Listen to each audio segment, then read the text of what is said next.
Ready to make a real impact every day?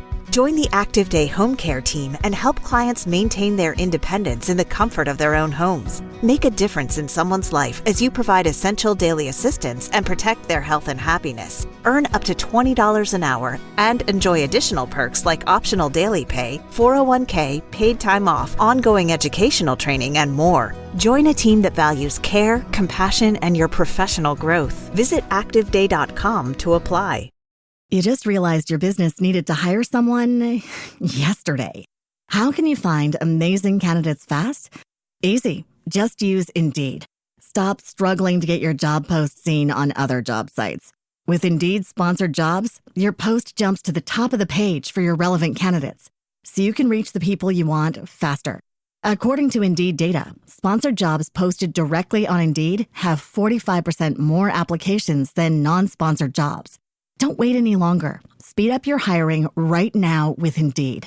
And listeners of this show will get a $75 sponsored job credit to get your jobs more visibility at Indeed.com/kidsandfamily. Just go to Indeed.com/kidsandfamily right now and support our show by saying you heard about Indeed on this podcast. Terms and conditions apply. Hiring? Indeed is all you need. Hello, YouTube world. Welcome to my channel.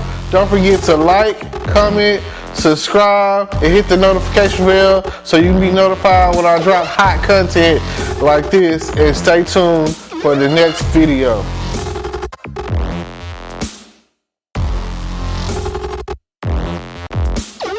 Hello, podcast world. Welcome to my channel. Today I'm here coming at you talking about the episode I just watched on FBI Most Wanted. It's another one of Twicth shows, and basically the episode was very intense, and that's why I wanted to talk about it.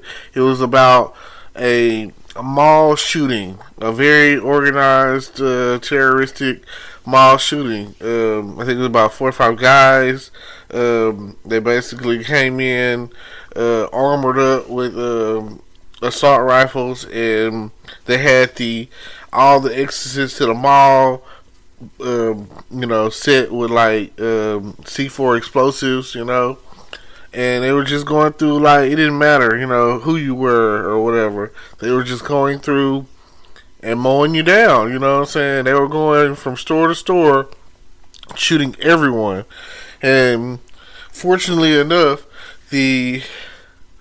or maybe unfortunate enough, however you want to look at it, but fortunate enough, the head of the FBI Most Wanted Task Force was in the mall, him and his coworker and their family, and a mall security guy, or I don't even think he was a security guy, I just think he was a guy, a black guy with a gun, and the older guy and whatnot, and they took action, they did what they had to do to survive, and it was really intense. It was like, I can't really picture that happening ever, in a mall, anywhere, but things are happening to where stranger things are happening. You got churches that are out there getting blown up and shot up, and members, so I'm just,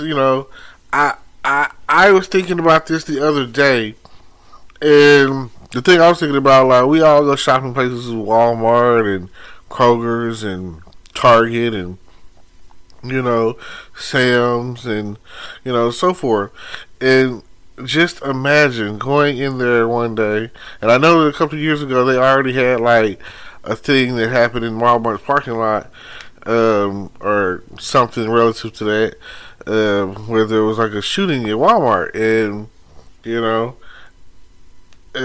world is becoming more and more a scary place, and I just, I pray for everyone's safety, and I pray that everything is okay, that everyone's family is okay, and that that we've all survived, and we're surviving the pandemic of 2020 to 2021, or 2019 or whatever is when it first came on the scene. So we're going in 2 years of dealing with COVID, and the Delta variant, and now it's at the point where it's got to the point where it's the Omicron variant. You know, it sounds like so unrealistic. It sounds like something that you would see in a movie, and something that, you know, you say to yourself like, "Oh, that could never happen," or "I can't really picture that happening." Now, it's at the point where COVID is such a real deal that the mask will never go away. That will always be a thing. And there was a point in time where you could have went in the store with a mask on, and they were like, "Take your mask off," you know. But that's not the case now. We're at the point where they want you to mask up. So it's just strange times that we're going through and what we're dealing with compared to how we grew up. There was a point in time where neighborhoods were safe and kids were safe and children were safe or whatever, and people didn't even lock their doors. You know, I know some people, some older families, whatever, who still, like, they live in the country, whatever, who still don't really lock their doors, who live, like, they leave their front door just wide open, you know, and expect no expectation of any issues or whatever. But, I mean, hey, they also believe in their Second Amendment right to bear arms, so they're you know, it's crazy. So just think about that, you know. And I know I'm in Texas, and it's at the point where it's open season. Everyone has a gun. Like, you know, they don't care anymore. They're like, hey, if you need to protect yourself, stand your ground, so you feel like you're in fear of your life or whatever, guns. It is probably the most lenient gun state ever. You know, I know in the South it definitely is. Everyone's got a rifle. Everyone's out hunting and shooting deer, and you know, if it calls for it, shooting people. You know, just pow. You know, oh yeah, he stepped on my property, and you know what? I'm okay with that. Because the way things are going right now, I'm not really a gun person. I don't feel like I'm in fear of my life. I feel okay. But there have been some incidents where I'll be like, you know, if I had a gun, you know, because just the other day, it seems like in my city right now, there is a murder investigation going on each month from the hands of people, teenagers, you know what I'm saying? Young adults, especially young male adults, you know, in the black community, really, you know, I'd say this is what's going on in the culture right now. And it's like high school, maybe you're now in middle school right now, into like your early 20s, and maybe even mid-20s, you know. Everyone's gunning up. Everybody's shooting somebody down or trying to rob someone, or they feel like they've been disrespected on social media or in a rap video that they created or a TikTok, or, you know, back in the day it was like physical altercation, you know.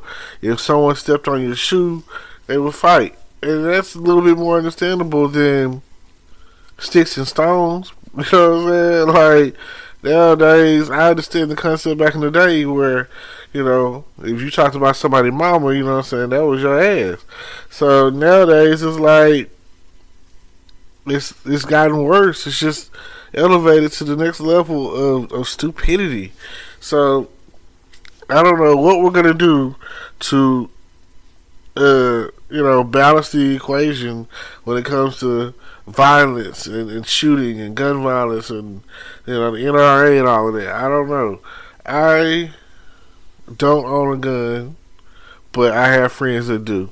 And I feel like, you know, every now and again, like, however you choose to protect your family and protect your household, I understand, you know, because you never know. And even if you do have a gun, it doesn't mean that you have to use it or you're going to get to use it. Sometimes you're wit, you know, you got to be quick on your feet, you got to be smart. And in situations or whatever. And I've been watching this on TikTok where the officer talks about how someone has a gun to your head scenarios and a gun to you and how you, you know, I feel like it's a possibility. I've seen enough in movies, you know. I've seen it a little bit on television, you know. I've heard of people who like, oh, I survived because I took action, and I can honestly say that if the gun ain't facing you or pointing to the point where it's gonna kill you or whatever, maybe you should take action. You know what I'm saying? I don't know what you're capable of, and neither do you until you take action, and that's all I'm saying. Don't be a victim, is what they were saying in the show. Don't let them just, don't make it easy for them. You know, that's all I can say. If something is going on to where someone's broken in your home, or, you know, somebody's coming at you, even if you end up having to fight someone, don't make it easy for them. You know, don't just throw the fight. Don't just give in. You know, just do what you gotta do. Stand your ground. Don't be a victim. And I love it, you know. I feel like if you're gonna be a superhero, then be super. If you're going to protect your family, then protect your family. Like, whatever it takes and whatever the cost is. And it'd be nice to know that you're safe yourself. So, and I don't know if you've ever watched the show FBI or FBI Most Wanted or FBI International or whatever. You know, they're all Dick Wolf shows. They're all, you know, he also writes Chicago Med, Chicago Fire, Chicago PD. Cause hey, tonight is Wednesday, got Chicago Wednesdays coming on. And then he likes all the Law and Orders, you know, and Law and Order SVU, whatever, one of the longest running series as far as drama, thriller or whatever of it, you know. So I watched all of that. Pretty much everything that Dick Woods puts out, I watch it.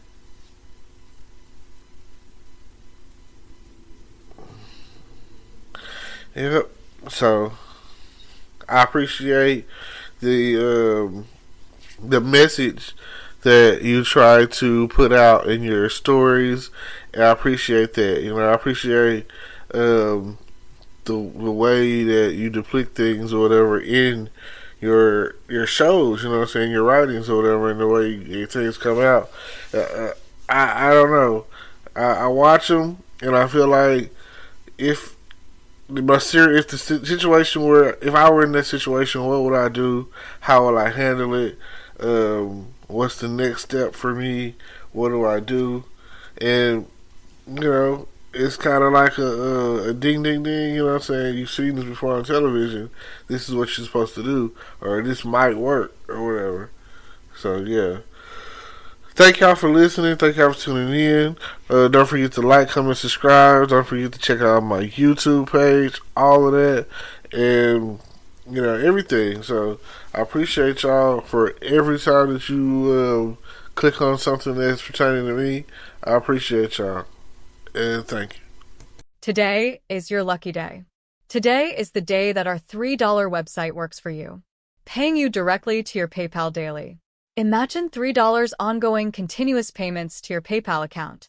Imagine falling asleep and waking up to $300 in your PayPal account. How would this make you feel? How could this help you? What bills could you pay? What kind of fun could you have? What does that retirement look like now? All for a one-time payment of $3. This website is DFY done for you, fully built and completely hosted, and never stops collecting payments for you. You have spent $3 on coffee on a regular, but that coffee won't help you create multiple streams of income. Click the link below.